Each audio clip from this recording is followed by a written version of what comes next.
እና አባዱላ እነ ኩማ ደመቅሳ እነ አብዱልረህማን ምናምን የሚባሉት የኦፒዲዮ መስራቾች እነ ባጫ ደበሌ የዓዴት ማዕከላዊ ዞን ትግራይ የዓዴት ህዝብ በደንብ ነው አሁን የሚያስታውሳቸው ድሮ የወጣትነት ዘመናቸው ሲሰለጥኑ እዛ ከባዕዴን ወጥተው የባዕዴን ማዕከላዊ ኮሚቴ ነበሩ ያው ታውቃላችሁ እነ ኩማም እነ አባዱላ ማዕከላዊ ኮሚቴ ነበሩ ባዕዴን ከ20ዎቹ ማዕከላዊ ኮሚቴዎች ሶስቱ ኦፒዲዮ በኋላ የመሰረቱ ናቸው እነ ኩማና እንትና እና 3 ወር ሙሉ ሲሰለጥኑ በእነ ክንፈ ጋርመድን እና ሌሎች ሲሰለጥኑ 3 ወር ሙሉ ኦፒዲዮ ሲመሰረት ከህዝብ ጋር ነበር የኖሩት የዓዴት ህዝብ በጣም አሁን ትዝታ አለበት በጣም እያንዳንዳቸው ታሪክ ሄዳችሁ ቃለ መጠይቅ ብትሰጡ አባዱላ እንደዚህ ነው ስለ ሁሉ ይነግሯቸዋል 3 ወር ቀላል አይደለም ከህብረተሰቡ ጋር ነው የኖሩት ገጠር እና ይሄን ህዝብ ከዚህ ህዝብ ጋር ምንድነው ሂሳብ ማወራረድ የሚፈልገው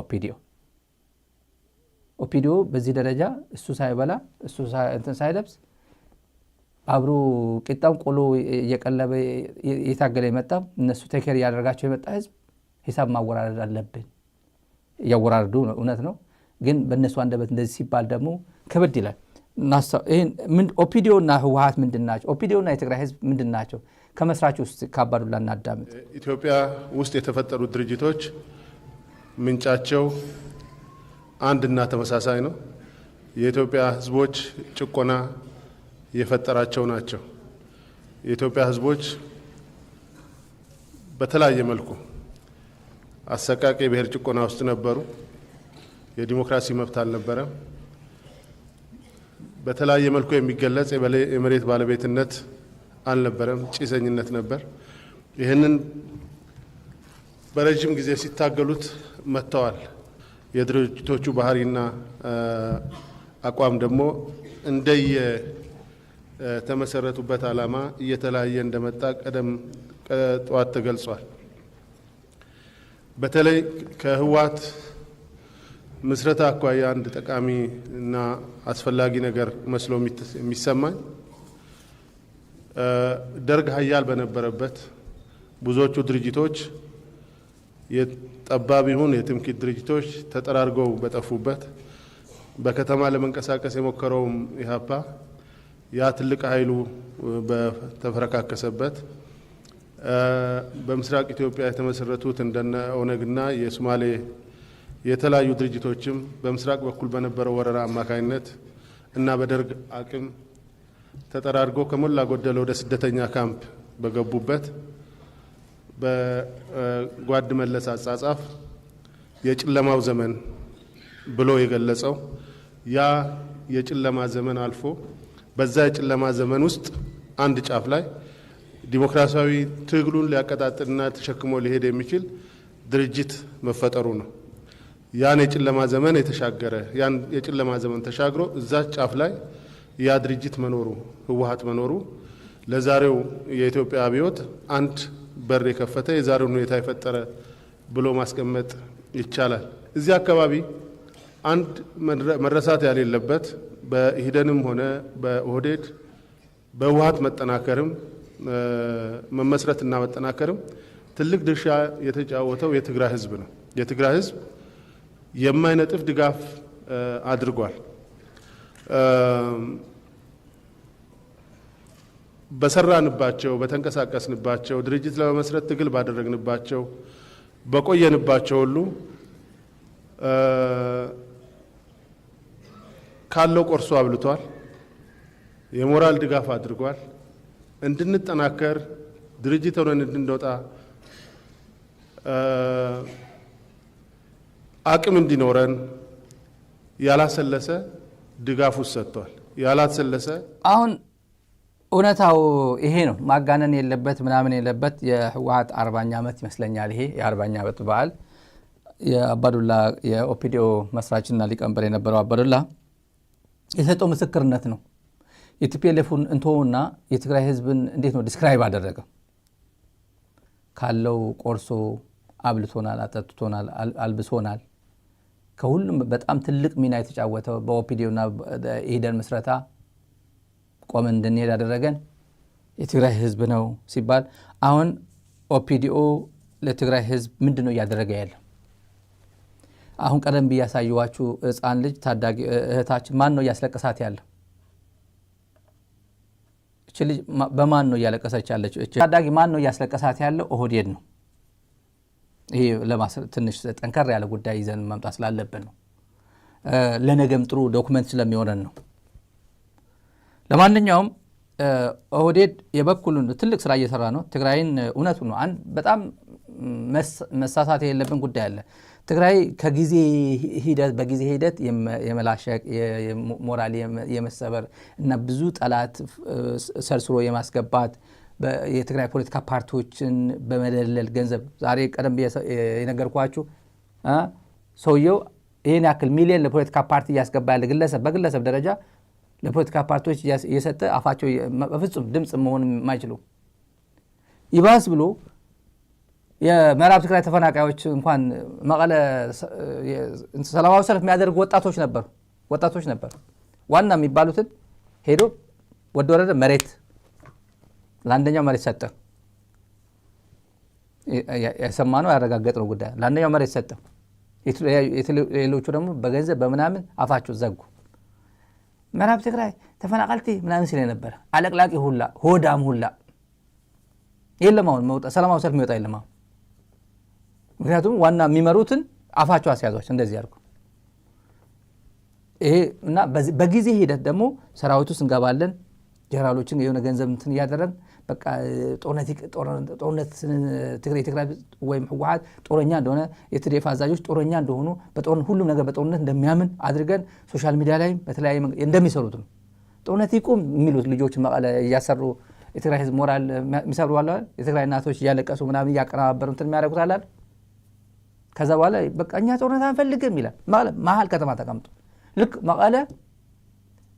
መቀለ ሰላም ለመሆን የሑመራ ልጅ የቃፍታ ልጅ ማይካድራ የዳንሻ ወጣት ተሰውቶ ነው መቀለ ሰላም የሆነችው። አሁን አይገባቸውም እኮ እነዚህ የምሬን እኮ አይገባቸውም።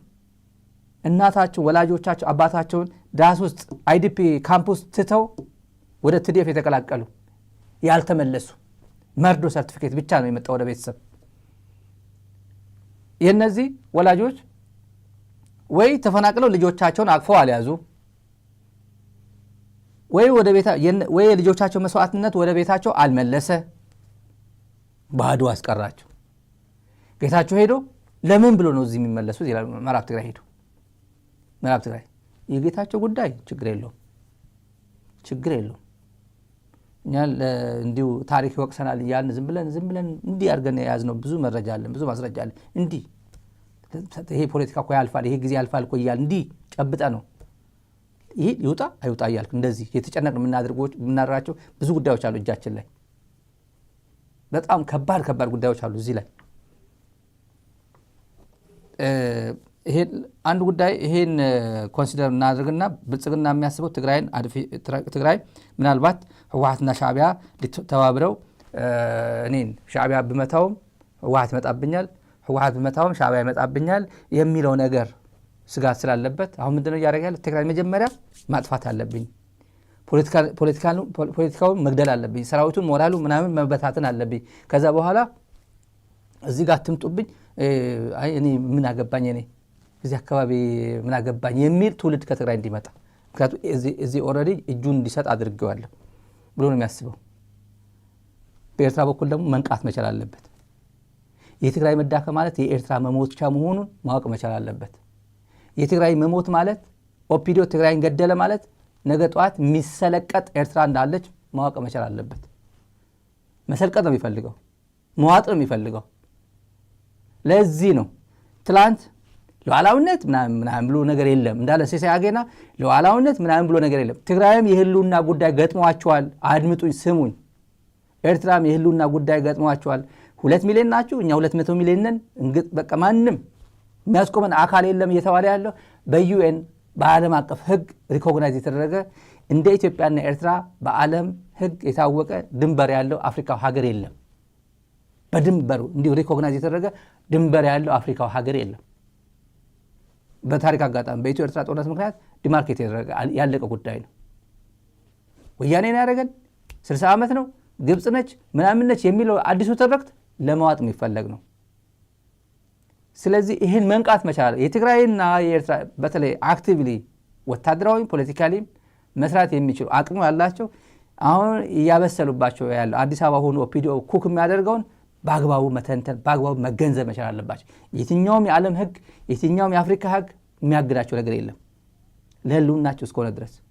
ትላንት እንኳን ትግራይን ለመውረር ትግራይ ለብቻዋ ስለማልችላት ናግባልኝ ብሎ ሳዋ ሄዶ እያስመረቀ ትግራይ መጥቶ ትግራይ ህዝብ ጨፍጭፎ የሄደ ነው።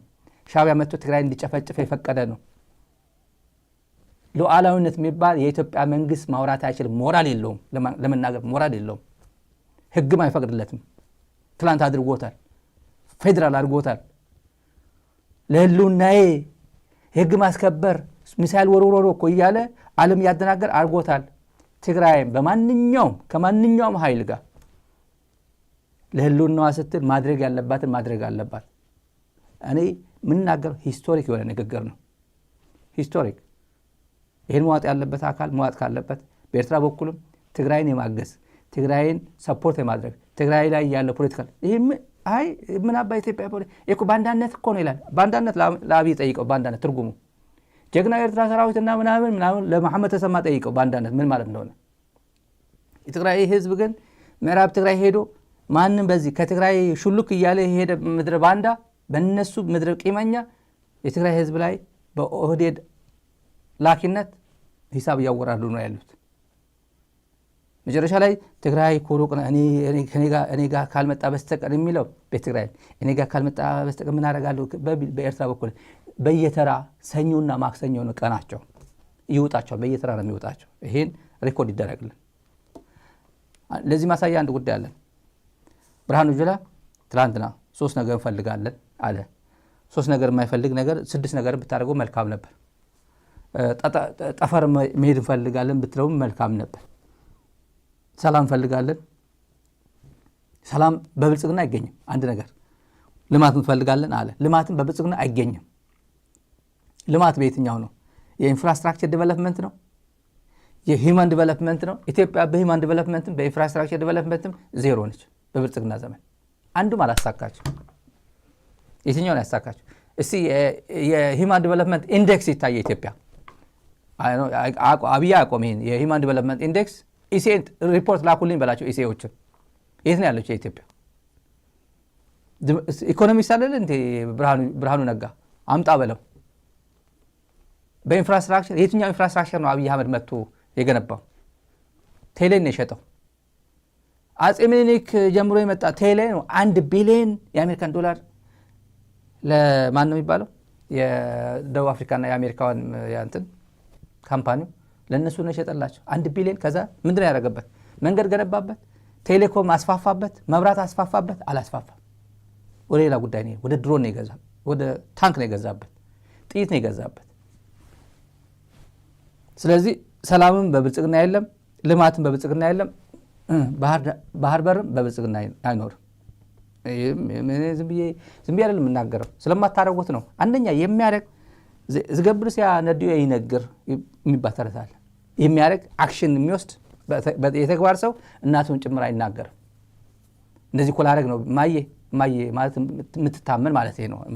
ቱማች በጣም ክሎዝ የሆነ ከእናት ጋር ነው ከተባለ ሚስጥረኛ ማለት ነው።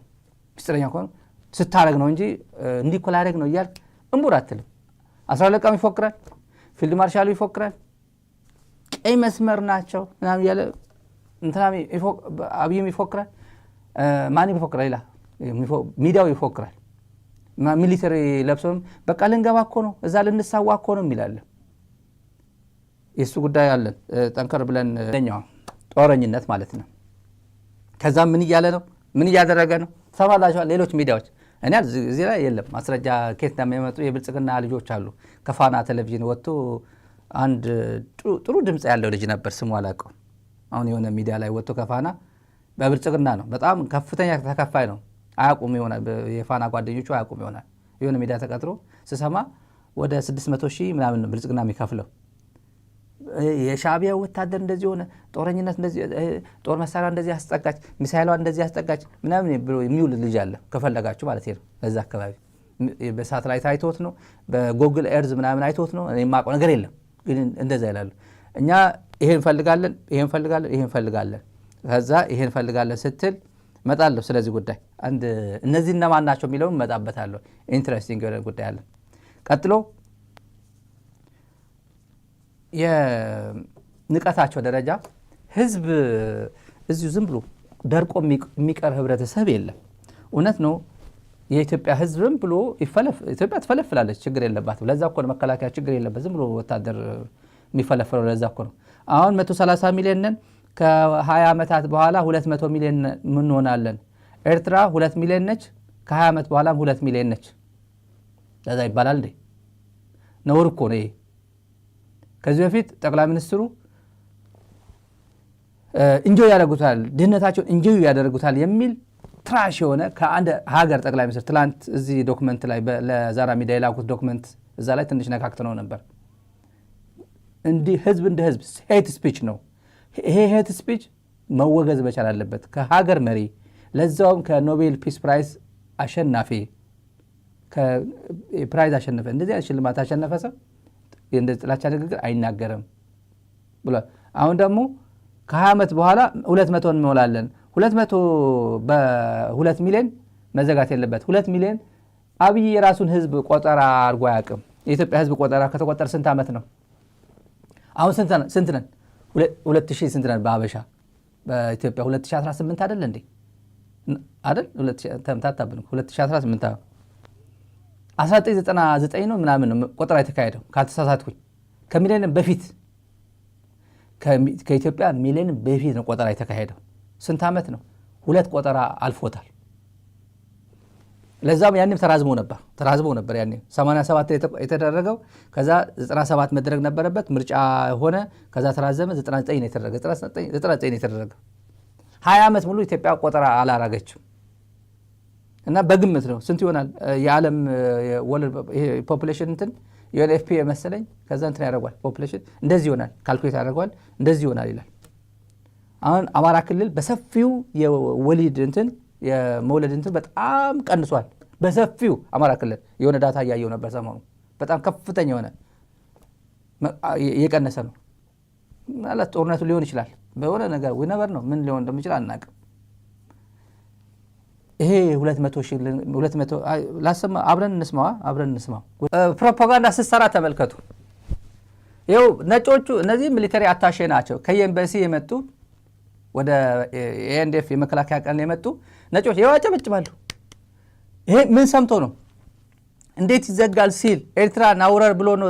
ይሄ እነዚህ ሚሊተሪ አታሼ ፕሮፓጋንዳ እየተሰራባቸው ይሄው ነጮች እኮ አጨበጨቡልን ነው። ይሄ አንደኛ ኤርፎን የላቸውም፣ ፕላስ ማጨብጨብም አይችሉም። አንዴ ሲሪየስ ጉዳይ ነው። መከላከያ ነው። ስለምንድነው ተዘግተናል በኃይል እንመጣለን እያለ ያለው። ግን ኢትዮጵያ እነዚህ ፋርሴ ብላች ምን ይላል? የነጮች መልክ ይኸው ነጮች እኮ ሲያጨበጭቡ የዓለም አቀፍ ድጋፍም አለው ማለት እኮ ነው ለማለት በቅንብር ቪዲዮ ያስገቡበታል። ቀላል አይደለም። እኛ 130 ሚሊዮን ናት። አሁን ከ2 ዓመት በኋላ ከ20 ዓመት ከ2 አስርታት ማለት 20 ዓመት ማለት ነው 200 እንሞላለን። እነሱ 2 ሚሊዮን ናቸው። አይንቀሳቀስም። የኤርትራ ህዝብ አይንቀሳቀስም። በነገራችን አንድም 2.1 አይልም፣ 2.2 አይልም። 2 ሚሊዮንስ ማን የሰጠ ዳታ አይባልም። ምን ችግር የለበትም። ከዛ 2 ሚሊዮን የሆነ ነገር ጅቡቲ እንዴት ተብላ ነው? ጅቡቲ እኮ አንድ ወረዳ ነች። ዞን ታክላለች እንዴ? አንድ ዞን በሏት በቃ ሳላጋነን። አንድ ዞን ግን ኢትዮጵያን ንቅርቅ አድርጋ ይዛለች በዚህ በኩል። ለምን? ተሽጣ በብር በገንዘብ ተሽጣ፣ በሚሊዮን ተሽጦ። ማን የሸጠው? አጼ ሚኒሊክ አይደል የሸጡት። እና ጅቡቲችን ታክል ጅቡቲ እኮ ኤርትራ የጅቡቲ 10 ምናምን 20 እጥፍ ትሆናለች። 20 እጥፍ ይሆናል እንትኑ። ግን ጅቡቲ እንደዛ ያለዋት ሶማሊላንድ ብሎ ሶማሊላንድ ማየኛ ነች ሲል ነው። ከዛ ሶማሊላንድ ተሳስተናል ከጂፒኤስ ብሎ በዚህ እንሂድ በቃ መንገድ እንቀይር በዚህ አቋራጭ አለ መሰለኝ ህወሓት ምናምን የሚሉት ነገር አለና ሻዕቢያን ትግራይ ውስጥ አስገብተን በቃ ወንጀል ሊሰራ አድርገናል፣ አዳክመናልና በቃ አሁን በቀላሉ በዚህ አካባቢ እናረግ እንችላለን በሚል ውስጥ በዚህ መሞከር ነው። መሞከር አይጠላም እኮ። እነዚህ ሰዎች ምንድናቸው በሚለው ወደ መሄድ ከመሄድ በፊት ክንዱ ገዙ ጋር እንሄድ። ክንዱ ሙርከኛ አይደለም፣ ብአዴን ነው፣ ኢህዴን ነው። ክንዱ ገዙ ያው ወሎ ደሴ ያስያዘ ነው። ደሴ TDF ደሴ እንትን አድርጎ ባጫ ደበሌ ራስ ልዑል ምን የሚባል ሆቴል ከእንትና ከዚች ከአፈ ጉባኤ የአማራ ክልል አፈ ጉባኤ ንቅሳት ያለች እናታችን ከሷ ጋር ሲዝናና ሆቴል እዛ ያረፉበት ማለት ነው። VIP እዛ ሲዝናኑ ክንዱ ገዙ ተበላበት ግንባሩ። ከዛ ክንዱ ሊቀጣ ኦህዴድ ሆን ብለህ ነው ያደረከው፣ ከወያኔ ጋር ትገናኛለህ፣ ከጁንታ ጋር ትገናኛለህ፣ ሆን ብለህ ነው የተሸነፍከው ሲሉት አበባው ታደሰ አይደለም ኦፕሬሽናል ነው አለ። አዳነው አበባውን ያዳነው እንጂ ተበልቶ ነበር። ኦልሬዲ እንትን ሊደረግ ነበር ያኔ የሰማነው እንደዛ ነው። ክንዱ ነግረነዋል ትላንት። አሁንም ወርጣችሁ ላኩለት በቤተሰባው እየለመነው ነው የወሰደውን በትግራይ ጦርነት የወሰደውን V8 እንዲመልስ አሁን እንነግረዋለን። ደውሎ ይስጣቸው ይመልስላቸው። ምንም አይጠቅመው። ጀነራል አይደለ እንዴ? ትልቅ ሰው ነው። ወይ መልሻለሁ በየቀኑ ስሜን አታንሳኝ ብሎ ደግሞ ወይ ላክልኝ መልእክት መልሶ ከሆነ ሰሞኑ ከመለሷል ይመልስ። V8ዋን መልስ። አይጠቅምህም ነው አይጠቅምህም። ነገ ጧት የፍርድ ቀን ነው። ፍትህ ይመጣል፣ አካውንታቢሊቲ ተጠያቂነት ይመጣል። V8ዋን መልስ እና በደንብ ነጭ ለብሶ ምናምን ደግሞ አርጅቷል። በቃ እኔም እያረጀው መሆኑን ሳየው ክንዱ ገዙ ሳየው አረጀ። የኔ እድሜን በዛው አየሁት። ክንዱ ምንም ነገር ምንም ሽበት ምናምን ባልነበረው ጊዜ ነው የማውቀው። በጣም ጥሩ ወጣት ነው። ባልበላው በነጭረዋለሁ ከሚለው አባባል ወጥተው በአስቸኳይ በሰጥቶ መቀበል ባህር በራችን ይስጡን ነው። ይሄን በቀጥታ ነው ኤርትራ ላይ ነው እና 60 ኪሎ ሜትር ላይ ሆነን ያለ ባህር አንቀርም ይላል። 60 ኪሎ ሜትር ላይ ርቀት ሆነን እንደዛ ይላል። ስንት ኪሎ ሜትር ነው? ወደ እንደዛ ካለ አሁን ለሌላ ጊዜ ለምሳሌ ኦሮሚያ አገር ከሆነ ፊንፊኔን ይዞ ይሄዳል ይመስለኛል አይደል? ፊንፊኔ ፊንፊኔ ኢትዮጵያ ነች፣ ፊንፊኔ እንትና ነች፣ የሁሉ ነች፣ ኢትዮጵያ ነች፣ አዲስ አበባ የሚሉትን መላጣዎቹን ገጣባ የአዲስ አበባ እዚህ ያሉት ገጣባዎቹን እነሱን አትስማቸው። አዲስ አበባ ውስጥ ነው ያለችው ወይ ጂኦግራፊካሊ። ስለዚህ ስትገነጠል መቼም ለብቻዋች እንደ ለሴቶ አትሆንም፣ ምናልባት ኦሮሚያ ትሆናለች። ስለዚህ እኔ ከኦሮሚያ ከፊንፊኔ ስንት ኪሎ ሜትር ነው ያለው ይላል ደብረ ብርሃን ሆኖ የአማራ ታጋዮች ደግሞ የአማራ መንግስት እኔ ወደ ዋና ከተማ እኔ ኢንቨስት ካረኩላት ከምኒልክ ጀምሮ አበባ ብሎ የሰየሟት ጣይቱ ጀምሮ እዚህ ጋማ የኔ ነች። ስንት ኪሎ ሜትር ነው? 100 ኪሎ ሜትር ነን፣ 90 ኪሎ ሜትር ነን። ሀገር ከሆነ በኋላ ማለት የኦሮሚያ ሉዓላዊ ሀገር ኦሮሚያ የሚባለው ስቴት ሪፐብሊክ ኦፍ ኦሮሚያ ከተባለ በኋላ እንደዚህ የሚል ነገ ጧት ይመጣል። ነገ ሉዓላዊነት ጥሶ ሪኮግናይዝ የተደረገ ድንበሩ የታወቀ ሀገር። ይሄ አናሎጂ መውሰድ አለበት። እነዚህ አዲስ አበባ ያሉት ባለጊዜ ነን የሚሉት የአንድ ሀገር ሉዓላዊነት ትግራይ ለምሳሌ የትግራይ ሉዓላዊነት ሽሪንክ አድርጎ እንደ ፕላስቲክ ሽሪንክ ያደረገው ኦህዴድ አለ። ነገ የምስራቅ አፍሪካ ጂኦግራፊ ተለዋውጦ ተቀያይሮ የሆነ ነገር ሲፈጠር ምን እንደሚፈጠር አናውቅም። ዛሬ የዘራው ግን ነገ እንደሚያጭደው ግን እኔ ጥርጥር የለኝም። ዛሬ የትግራይ ሉዓላዊነት ኮምፕሮማይዝ አድርጎ ስልጣን ይዣለሁ TPLF እንደዚህ አድርጌ አንቄ ከዛ በኋላ ወልቃይት የሚባለው በአማራና በትግራይ አንድ ፈንጅ አስቀምጬ እዚህ አካባቢ እኔ ስልጣኔን 4 ኪሎ አደላድላለሁ እያለ የሚኖር ነገ ጧት ምን ሊፈጠር እንደሚችል በጣም ባጭር ጊዜ እኛ በዚህ እድሜያችን እንኳን ብዙ አሳይቶናል። የኢትዮጵያ ፖለቲካ ይሄ መጠንቀቅ መቻል አለባቸው የኢትዮጵያ ፖለቲከኞች፣ የእያንዳንዱ ብሔር ማለት ነው። ይሄ በህግ ቢሆን ኖሮ አሁን ፕሮፌሰር እስቄል ባለፈው እዚህ ቃለ መጠይቅ ሳደርግለት ምንድን ነው እኔ ደስ ይለኛል ኢትዮጵያ የባህር በር ቢኖራት፣ ግን በሰላም ሲሆን፣ ግን በህግ ሲሆን፣ ህግ የተደገፈ ምንም ኮሽ የሚል የሆነ ነገር ጥይት ሳትል በተለያየም በህግ በዓለም አቀፍ ህግ አሸንፈ በቃ ይሄማ ተገቢ ነው ኢትዮጵያ ነው የሚል ብታገኝ ጥሩ ነው። ግን ከዛ ውጭ ከህግ ውጭ በኃይል በጥይት በሰው ልጆች ሞት እንዲሆን አንፈልግም ነው ያለው። ያው እነሱ በሰጥቶ መቀበልም ምናምን የሚሉት ነገር ኦን ለማድረግ ነው። እነሱ የሚሉት ኦን ለማድረግ ነው። አሁን በላንድ ስዋፕ እንስጣቸው፣ የሆነ ቦታ እንስጣቸው፣ ለም የሆነ ጅማና አካባቢው እንስጣቸው፣ እስከ በደሌ አካባቢ እንስጣቸው። ለምሳሌ አጋሮ በደሌ እንስጣቸው፣ አሪፍ ቦታ ነው፣ ቡና ምናምን አለው። ወይም በጅማ እስከ ከፋ ሚዛን ተፈሪ ሚዛን ቴፒ እንስጣቸው። እንደዛ ነው የሚያደርጉት። ወይስ ይሄ ምን ያደርግልናል? ይሄ አንድ የገጣባው ባለፈው ራያን ቆርጠን ይሄን ለኤርትራ እንስጣቸውና ሙሉ ከራያ ወዲያ ያለው እንስጣቸውና አሰብ ይስጡን እንደሚሉት እንደዛ ነው የሚሆነው? እንደዛ ነው የሚፈለገው? ላንድ ስዋፕ ነው እሱ ነው ወይስ የኢትዮጵያ አየር መንገድ ሼር አስገብቶ ሀገር ሊወስድ ነው? አልፈልግም። ኮምፓራብል አይደለም። በቃ እንዴ ይሄ የሚወዳደርም አይደለም። ፕሮፖርሽናሊ እኔ እንደዚህ አይነት አይደለም። ተለቅ ያለ ነገር ስጠኝ፣ አንድ ክልል ስጠኝ ካለው አንድ ክልል ሊሰጠው ነው? አንድ ጉዳይ አለ። እነዚህ ሰዎች በነገራችን እነማን ናቸው? አሁን ቀይ ባህር እንፈልጋለን በኃይል እንፈልጋለን እያሉ ያሉት እነማን ናቸው? ብዙ ሰው አለ። እንደነገርኳችሁ ጦርነት እንዲቀሳቀስ የሚፈልግ ብዙ ሰው አለ። ምክንያቱ ለየብቻ ነው። አንዳንዱ በቃ ጦርነቱ ይጀመርና አብይ ስለማያሸንፍ የኢትዮጵያ ኃይሎች በዛን ሰዓት ምክንያት አድርገው ሁሉም ስለሚጣመሩ የኢትዮጵያ ስቃይ ያበቃላታል። ኦብቪየስሊ ብልጽግና ይሸነፋል። ይሄ የብልጽግና እድሜ ከማሳጠር አንጻር የሚነገር ነው። ሌላው በቃ የግድ ነው። የአብይ ደጋፊዎች በቃ አለዋል ብልጽግና የምር ይመስላቸዋል። ይሄ ጦርነት ጌታቸው ረዳ ለጓደኞቹ ይነግራቸዋል። ለጓደኞቹ አንዳንድ የመጠጥ ቤት መዝናኛ ቤት ይሄ እኮ የአብይ ፕሮጀክት አይደለም፣ የአረብ ኤምሬትና የሳውዲ ፕሮጀክት እኮ ነው። አብይ ፈለገ አልፈለገ የሚያደርገው እኮ አይደለም ማለት አድርግ ስለተባለ ያደርገዋል። ጌታቸው አላልኩ ይበለኝ፣ በአክቲቪስቶች ወይ ንገረኝ። እኔ ሄጄ አፈርጠዋል። ብዙ አለ እንዲፈርጥ የምፈልገው። እንደዛ ላልኩኝ ይበል። እንደዛ ነው የሚለው። የሳውዲ የማንም አይደለም። እና ሲያስበው አሁን ውጊያ በአንድ አቅጣጫ ብቻ አይደለም የሚደረገው። አሰብ በዚህ በኩል ነው ያለው። እቺ ብቻ እኔ ትግራይ የኢትዮጵያ አካል ነች። እዚህም ጥሼ ምን ችግር አለ? እኔ በአይጋ ተራራ ሄጄ ምሽግ ይይዛለሁ። በዚህ በኩልም በጽሮና በኩልም እመታለሁ።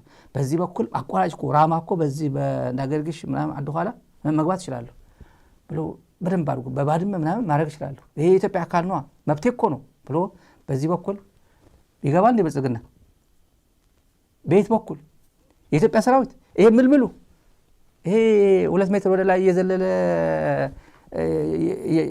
የጨሰ እንትን እያደረገ የተጫወተ የሚያድረው ይሄ ብዙ ጨብሲ ላይ የሚያድረው ይሄ እሱ አይደለም፣ ሊሆን አይችልም። ብልጽግናም ያምነዋል። ቴክኖሎጂ ላይ ነው እምነቴ እንጂ ወታደር ላይ እምነት የለኝም ነው የሚለው። ቴክኖሎጂ ደግሞ ከቴክኖሎጂ አይበልጥም። ብልጽግና ለምሳሌ ዝም ብሎ ኤርትራ ማጨለም ይችላል ብሎ ያስባል። በአንድ ሚሳይል በሁለት ሚሳይል እኮ ሕርግጎን መታል ራሳቸው የሚናገሩት ነው። ሕርግጎን ሄጄ ሙሉ አንድ ኤሌክትሪክ ፓወራቸውን አጠፋዋለሁ ካለ ይሄ ኢንፍራስትራክቸር ነው። ይሄ እየገጠምክ ያለው ከኤርትራ መንግስት ጋር አይደለም፣ ከህዝብ ጋር ነው። መብራት የህብረተሰብ ነው። ትግራይ ጦርነት ጊዜ ተከዘን መጥቷል። ተከዘ የህብረተሰብ ነው። ጁንታ አይጠቀምበትም። ጁንታ ሲለው የነበረ ጁንታ ወሎ እያለ ነበር እሱ ሲመታው የነበረ። በምን ኢንፍራስትራክቸር የህብረተሰብ ነው። እነሱም ለእንደዚህ ከሆነ ቁጥር 1 ናቸው። ዜናዋት ትዱ 30 አውሮፕላን ሰንበል ኤርፖርት ላይ 30 አውሮፕላን 30 የደርግ አውሮፕላን አንድ ሰው ብቻ መስዋዕትነት ከፍለው 30 አውሮፕላን አቃጥለው ሄዱ ሰዎች ናቸው እነዚህ። በታሪካቸው ወደ ኋላ ጎግል አድርጎ አባዱላ ደግሞ ይነግርሃል። ደግሞ አንድ ሰው ነው መስዋዕት፣ አንድ ወጣት ነው፣ አንድ ኮማንዶ ነው መስዋዕት የከፈሉት። ማድረግ ከፈለጉ ኢትዮጵያ በሙሉ ማጨለም ይችላል። በአንድ ቀን ያጨልሟታል። ምን አድርገው ነው የሚያጨልሟት? እኔ አላቅም። አብይ ግን ሕርግጎን መትቼ ኤርትራን አጨልማለሁ ካለ እነሱ በአንድ ቀን ኢትዮጵያን ማጨለም የሚችሉበት መንገድ እንደሚኖራቸው እኔ አልጠራጠርም። ስለዚህ እስከዛ ድረስ መሄድ የለብን ብልጽግና። እኔ እንደዚህ ካደረኩ እነሱ ምን ያደርጋሉ፣ እኔ እንደዚህ ካደረኩ እነሱ ምን አቅም አላቸው ብለህ ማሰብ መቻል አለብህ። ከዛ በኩል ምን ሊደረግ ይችላል? እኔ ችግር የለብኝም የፈለኩት አድርጌ ኢትዮጵያ በቃ ጥያት ሄዳለሁ ካልክ የራሱ ጉዳይ ነው። የራሱ አጠገብ ያሉ ሰዎችም ግን መስማት አለባቸው። ይሄ ጥንቅቅ ያለ መረጃ ነው የምናገር። ይሄ ጥንቅቅ ያለ መረጃ። ስለዚህ በዚህ በኩል መግባት ይችላለው ካለ እኔ በጦርነት በአንድ በኩል አይቻልም። ደግሞም ትላንት ሉዓላዊነት ምናምን ብሎ ነገር የለም ብለህ ትግራይ ህዝብ እንደቀለድክበት ሌሎች ኃይሎች ዝም ብሎ ያዩኛል ካልክ ደግሞ ደግነት ነው። እኔ ማንም ሰው ለህዝብ የሚቆረቆር ሰው የሚሰጣችሁ መረጃ ነው እየሰጠዋችሁ ያለው። ለህዝብ የሚቆረቆር ምንም ችግር የለውም እገባለሁ ካልክ ግን በጣም ቀላል ነው። እነዚህ የሚፎክሩት ምንድናቸው ግን? አባዱላ ማን ነው? ኤርትራ የተማረከ ነው። ተሸንፏል። አንዴ የተሸነፈ ጊዜ አግኝቻለሁ። ጊዜ እኮ ለየብቻ ነው። በቃ ዲፍረንት ስቴጅ ላይ ነው ያለነው፣ ሌላ ክፍለ ዘመን ላይ ነው ያለነው የሚሉ በአፋን ኦሮሞ፣ በአማርኛ፣ በእንግሊዝኛ በምናምን ቲክቶክ ላይ በምናምን የሚለቁ ሰዎች አሉ። አያለሁ እንደዚህ የሚለቁ። አሁን እኮ የዚህ ዘመንና የዛን ዘመን እኮ ለየብቻ እኮ ነው ይላል አይደል? ለየብቻ ነው። እውነት ነው፣ ለየብቻ ነው። ጊዜው ለየብቻ ነው። እዚህ አካባቢ ወታደራዊ እድገት ሲገኝ እዚህ አካባቢ ወታደራዊ እድገት ይመጣል። እዚህ አካባቢ የሆነ ነገር ሲመጣ እዚህ አካባቢ እንደየንት። ያኔ ፌስቡክ፣ ትዊተር፣ ቲክቶክ አልነበረም፣ አሁን አለ። ግን በጊዜው ጋር ዳይናሚክ ነው። ሁሉም እዛም ጋር የሆነ ነገር አለ፣ እዚህ ጋር የሆነ ነገር አለ ብለህ ማሰብ መቻል አለብህ። የተሸነፈ ትውልድ ከ40 ዓመት በኋላ ሌላ ጊዜ ለመማረክ ካልሆነ በስተቀር ሄዶ ቀይ ባህር አይመኝም። ለቀይ ባህር ብሎ መሰለኝ አባዱላ የተማረከው። ለቀይ ባህር ብሎ ሄድና ኢትዮጵያ አንገት እኮ ልትቆረጥ ነው ብሎ በ1971 ዓመተ ምህረት ወደ ውትድርና የገባው ባጫ ደበሌ የተማረከው እኮ 11 ቀን የተማረከው እኮ ቀይ ባህር እንዳይወሰድብኝ ብሎ ነው የተማረከው። እና ተማረከ። አልገደሉትም። ሄድና ብለው ለኢህዴን ሰጡት። አሪፍ ዳንሰኛ ነበር። ቢጠቀምበት ጥሩ ነበር። ያኔ አባዱላም ቢጠቀምበት ጥሩ ነበር። ሐኪም አድርገውት ነበር። እዛ አሰልጥነውት ነበር። ሕክምና ነርስ ሆኖ ነበር። የተሸነፈ ነው። አሁን ቀይ ባህር እያለ ያሉ በሙሉ የተሸነፈ ከጥቂቶች በስተቀር በስም መጥቀስ ይቻላል። ወይ ህወሓት የማረካቸው ናቸው ወይ ሻዕቢያ የማረካቸው ናቸው። ያልተማረኩት ሻዕቢያ ሲደግፈው የነበረ ኢህዴን ነው። ኢህዴን ማን ነበር የሚደግፈው? ሻዕቢያ ነው። ህወሓትና ሻዕቢያ እነሱ ናቸው ሲደግፉት የነበረው ኢህዴን ነው ማለት። የኢህዴን ታጋይ ነው። ክንዱ ገዙ። እኛ 60 ኪሎ ሜትር ድንበር ላይ ሆነን ምናምን 60 ኪሎ ሜትር ማን ነው? መንግስቱ ኃይለማርያም ነው ዲማርኬት ያደረገው። መለስ ነው ዲማርኬት ያደረገው፣ ኃይለማርያም አይደለም። ሌላ ጦርነት ካልፈለክ በስተቀር 60 ኪሎ ሜትር ዲማርኬት ያደረገው ኢትዮጵያ የምትለውን ሀገር የገነቡት አጼ ምኒልክ ናቸው። ሌላ ማን አለ? የአሁኑ ዘመናዊቷ ኢትዮጵያ ሲመሩ የነበሩት ናቸው። እሳቸው አቅም ስለሌላቸው ነው። በዛን ሰዓት ይገባኛል። እኔ በዛን ሰዓት ከስንት ታንክና ምናምን ታጥቆ ከመጣ ጣሊያን ጋር ይሄን ያክል እንትን አታረግም።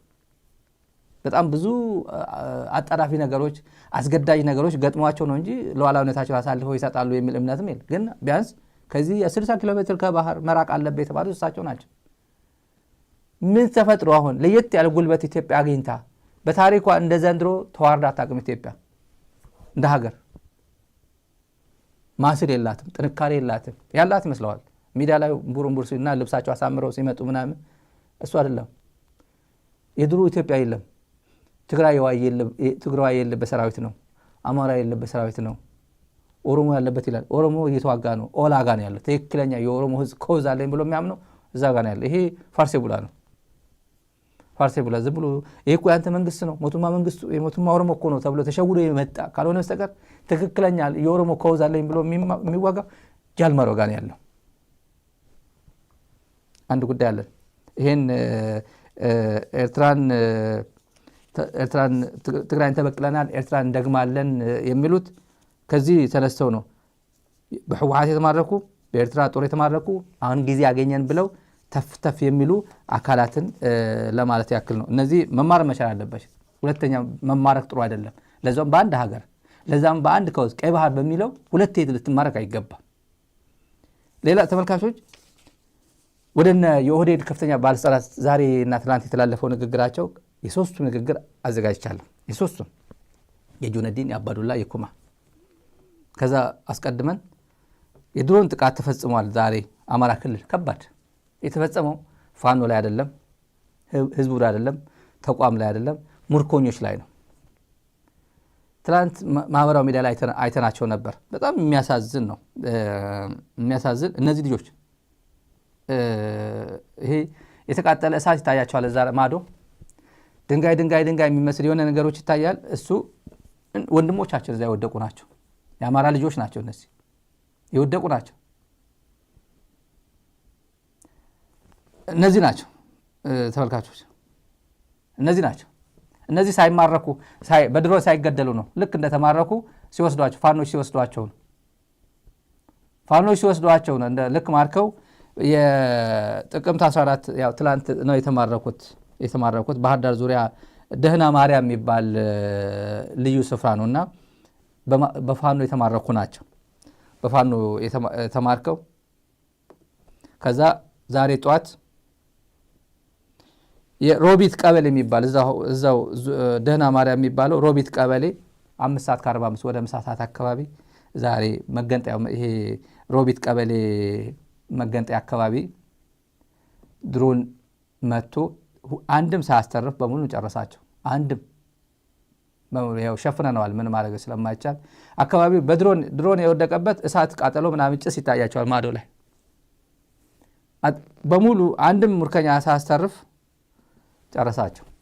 ዛሬ ነው ይሄ በጣም ከባድ አሳዛኝ እና ሁሉም የአማራ ተወላጆች የአድማ ብተና የሚባል የልዩ ኃይል የሚባል ድሮ የነበረው አድማ ብተና ናቸው። እነዚህ ከወንድሞቻቸው ጋር እየተዋጉ እዚህ ላይ አንደኛው ፋኖ ነው፣ አንደኛው አድማ ብተና ነው። ሁለቱም የአንድ እናት ልጆች ናቸው። ይሄ የሚያጨርሳቸው 4 ኪሎ ቁጭ ብሎ ኦህዴድ ብልጽግና የሚሰራው ድራማ ተመልከቱ። ወደ በጁነዲን ጀምር የሶስቱ ትልልቅ ጉዳዮች አሉ። ጁነዲን ከብልጽግና በኋላ ይሰደዳል። አገር ውስጥ ከማይቀመጡ የኦህዴድ ሰዎች አንዱ ነው። በግልጽ ነው በቃ ምንም የሌለበት ነው።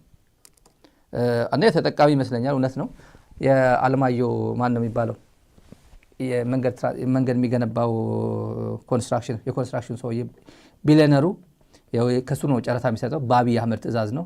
አለማየሁ ከተማ ነው የሚባሉት። አለማየሁ ከተማ ናቸው መሰለኝ የሚባሉት። ድሮ አብይ አድዋ ምናምን መንገድ እንትን አድርገው የተውት ናቸውና አድዋ አፍርሶ የተወው እሱ ነው አለማየሁ ከተማ የሚባለው። እንዳለ ከተማውን አድዋ የምታዩ ከሆነ ድሮ የዛሬ ስንት ዓመት የፈረሰ ጥሎ ሄደ።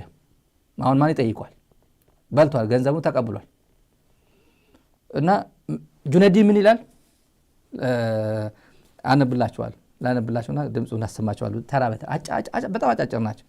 አሁን በደረስንበት መጀመሪያ ላሰማችሁ። መጀመሪያ አይ ቲንክ ወልተጂ አም ኢረጌንን ወልተጂ ሲያሳ ከዲነጌ አም ኢረጌንን ኦሮሞ ማኑ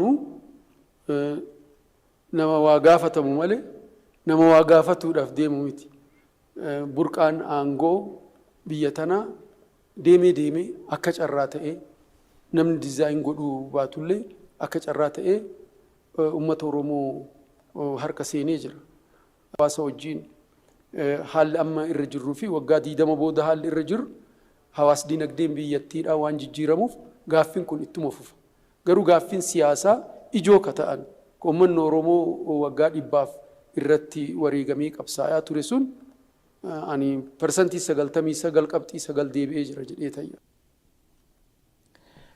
የቀድሞ የኦሮሚያ ፕሬዝዳንት ጁነዲን ሳዶ አሁን በደረስንበት ይላል። አሁን በደረስንበት የኢኮኖሚና ፖለቲካ ደረጃ ኦሮሞ በሌላው የሚጠየቅ እንጂ ሌላውን አካል የሚጠይቅ አይደለም ማለት ከፍ ብሏል። የሚጠየቅ እንጂ ጠያቂ አይደለም። አሁን ማለት በቃ ክብሩ ማክሲማም ላይ ደርሷል። የስልጣን ምንጭ ከኦሮሞ ህዝብ ነው የሚመነጨው። ስልጣን በኦሮሞ ህዝብ እጅ ገብቷል። ዛሬ ላይ የኦሮሞ ህዝብ ለ100 ዓመታት በላይ የትግል መስዋዕት ሲከፍልበት የነበረው የፖለቲካ ጥያቄ 99.99% ተመልሷል ብዬ አምናለሁ ይላል። 99.99% የኦሮሞ ህዝብ ጥያቄ ተመልሷል። ጥንቅቅ ያለ ፕሮፓጋንዳውን ሁሉም የኦህዴድ ከፍተኛ ባለስልጣናት በሙሉ ተጠራቅመው የጁነዲንን ያክል ፕሮፓጋንዳ መስራት አይችሉም። አሁን የሚቀጥለው ስደተኛ እሱ ነው። የሚቀጥለው ስደተኛ ቀጥለን ኩማ ደመቅሳ ስናየው ኩማ እስካሁን አብይ እጅ አልገባም። የዚህ ሚዲያ ባልደረባችን በደንብ አድርጎ ሳመራይዝ አድርጎ የሰጠን ነው። እስካሁን አብይ እጅ አልገባም።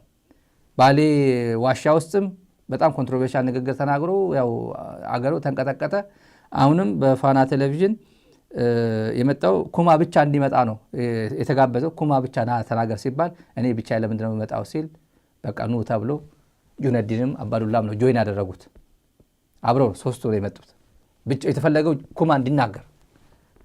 ከዛ ኩማ ፍቃደኛ አይደለም።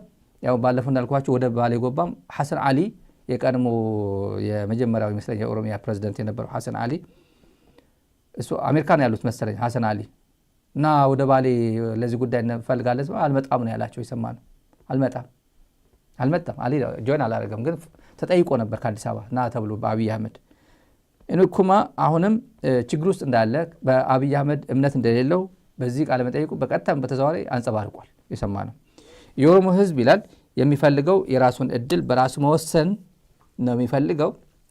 ዋና ትግል የነበረው ያለፉት ጊዜያት ዋና ትግል የነበረው የፖለቲካ ትግል ነበር። አሁንም የፖለቲካ ትግል አለ። እኩልነት መከባበር ካለ ኢትዮጵያ ትቀጥላለች ብሏል። ከማን ነው ነፃ መውጣት የምትፈልገው? ያው ስለ ነፃነት ምናምን ያወራል። ከማን ነፃ ለመውጣት ነው ትግሉ አሁን የሚያስፈልገው አለችው ጋዜጠኛ። ጥያቄው ዘለለው አልመለሰላትም። የኢኮኖሚ የድህነት ምናምን ነው